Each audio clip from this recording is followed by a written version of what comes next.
வேற லெவலான ஒரு மேட்ச். ஸோ இதுல வந்து மும்பை இந்தியன்ஸ் இந்த மேட்சை ஜெயிக்கணும் அப்படின்ற ஆர்வத்துல வந்து ஃபைனல் ஓவர் போட்டு மும்பையை வந்து போங்கப்பா தம்பி நான் இருக்கிற வரையும் ஜெயிக்க விட மாட்டேன் அப்படின்ற மாதிரி மும்பை கண்ணிலேயே விரல் விட்டாட்டின கடைசி ஓவர். ஸோ 5 ரன் வித்தியாசத்தில் ஒரு பக்கம் மும்பை இந்தியன்ஸ் தோத்துருக்காங்க. ஸோ இந்த மேட்சை ஜெயிச்சிருந்தா டாப் 2ல பிளேஸ் ஆகிறதுக்கு ஒரு பக்கம் வாய்ப்பு இருந்தது. அந்த வாய்ப்பை மும்பை தவற விட்டுட்டாங்க அப்படின்றது தான் உண்மை. அதுலயும் பாத்தீங்கன்னா சென்னை சூப்பர் கிங்ஸ் தோக்கும் போது மும்பை இந்தியன்ஸ் ஃபேன் பயங்கர சந்தோஷமா இருந்திருப்பாங்க, நம்ம டாப் 2 போயிடலாம். இப்போ நீங்க தோத்ததுக்கு அப்புறம் சென்னை சூப்பர் கிங்ஸ் ஃபேன்ஸ் மறுபக்கம் இன்னொரு பக்கம் பயங்கர சந்தோஷத்துல இருப்பாங்க. சென்னை சூப்பர் கிங்ஸும் டாப் 2 போறதுக்கான வாய்ப்பு இருக்கு, இன்னொரு பக்கம் லக்னோ சூப்பர் கிங்ஸும் டாப் 2 போறதுக்கான வாய்ப்பு இருக்கு அப்படின்றது தான் இப்போதைக்கு அந்த டாப் 2ல யார் போக போறாங்க அவங்க 2 பேர்ல இது ஒரு வாய்ப்பா இருக்கு. சரி, இந்த மேட்ச்ல என்ன நடந்தது அப்படின்றத நம்ம தெளிவா பார்க்கணும்ல. கிட்டத்தட்ட பாத்தீங்கன்னா லக்னோ சூப்பர் ஜெயின்ஸுக்கு அந்த பிச் அவங்களோட பிச்சில் கிட்டத்தட்ட மோசமான தோல்விகளை மட்டும் செஞ்சுட்டு இருந்தாங்க. பட் இன்னைக்கு மேட்ச்ல பாத்தீங்கன்னா இந்த game changer of the match யாருன்னு பாத்தீங்கன்னா குறிப்பா ஃபர்ஸ்ட் இன்னிங்ஸ்ல மார்க்கஸ் ஸ்டாய்னிஸ்ங்க கிட்டத்தட்ட 150 160 அடிச்சா போதும் அப்படின்ற வகையில 177 ரன் வந்து ஒரு எக்ஸ்ட்ரா வந்து ஒரு 15ல இருந்து 20 ரன் எக்ஸ்ட்ராவே அடிச்சிட்டாங்க அந்த பிச்சை பொறுத்தவரையும். அது வந்து அவங்களை காப்பாத்தி இருக்கு அப்படின்றது தான். ஸோ ஒன்னொரு பக்கம் பாத்தீங்கன்னா அவர் ஆடின ஷாட்ஸ் ஒவ்வொன்றுமே வேற லெவலில் ஆடுறாருங்க. அவருக்கு ஆர்ம்ஸ்ல இருந்து வர பவர் இருக்கு பாருங்க. ஸோ ஒரு கையில தான் அடிக்கிறாரு, 6 போகுது, அந்த மாதிரி அடிச்சாரு. குறிப்பா வந்து ஜார்டனை டார்கெட் பண்ணி இந்த மாதிரி பவுலருக்கு ஹெல்ப்ஃபுல்லா இருக்கிற பிச்சில் வந்து 50 ரன் எந்த ஒரு பவுலர் கொடுத்தாலும் என்ன மோசமான ஸ்பெல்லு போட்டிருக்காரு அப்படின்றத பாருங்க. ஸோ ஜார்டன் வேற ரீப்ளேஸ்மெண்டா எடுத்தாங்க மும்பை இந்தியன்ஸ். உங்களுக்கு வேற யாரும் பவுலர் தெரியலையாப்பா, இந்த மாதிரி பவுலருக்கு ஹெல்ப்ஃபுல்லா இருக்கிற பிச்சில் கூட உங்களால 50 ரன் கொடுத்தா எப்படி நீங்க மேட்ச் ஜெயிப்பீங்க அப்படின்ற மாதிரி தாங்க கேட்க தோணுது.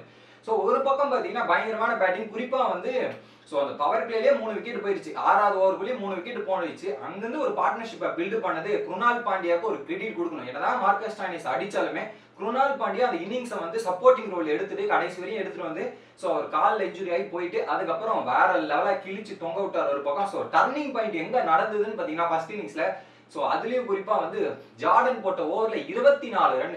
24 ரன் அடிச்சது அந்த மொமெண்டம் அப்படியே வந்தது எல்எஸ்ஜி சைட்ல.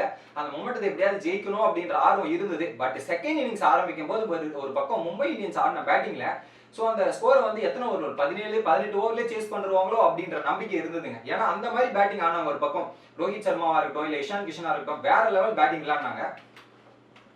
அதுலயும் குறிப்பா வந்து அட்டாக்கிங் ரோல் எடுத்தது யாருன்னு பாத்தீங்கன்னா இஷான் கிஷன் ஸ்டார்டிங்ல எடுத்தாரு. அதுக்கப்புறம் பவர் பிளே முடியல, ரோஹித் சர்மா அட்டாக்கிங் ஷாட்ஸ் எல்லாம் அடிக்க ஆரம்பிச்சாரு. நடுவில் ஒரு கேட்ச் வந்தது, அதை வந்து லக்னோ விட்டுட்டாங்க.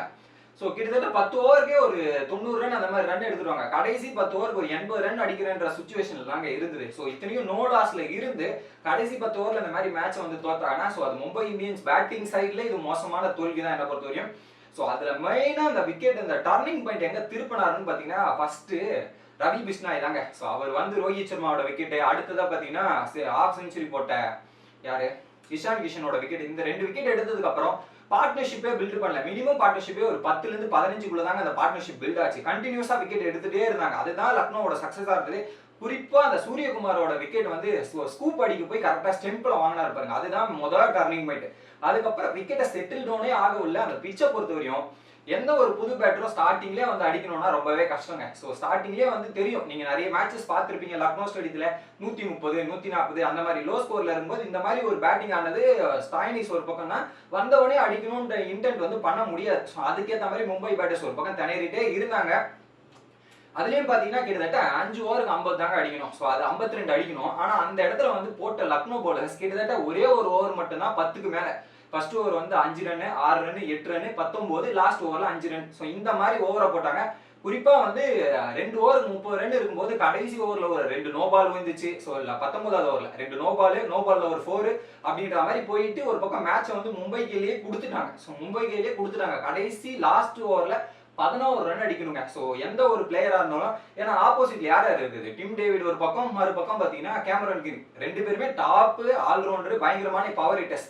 இவங்க 2 பேர் இருக்கும்போது ஒருத்தர் வந்து பவுலிங் போடணும்னா என்ன மாதிரி கஷ்டம்ன்றது யோசிச்சு பாருங்க.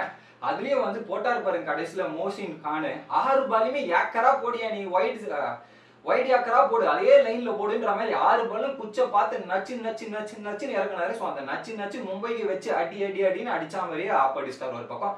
ஒண்ணுமே பண்ண முடியாதுங்க. அந்த ஏக்கர் லைனே போட்டுட்டு இருக்கும்போது டிம் டேவிட் பயங்கரமா ஸ்ட்ரைக் பண்றாரு.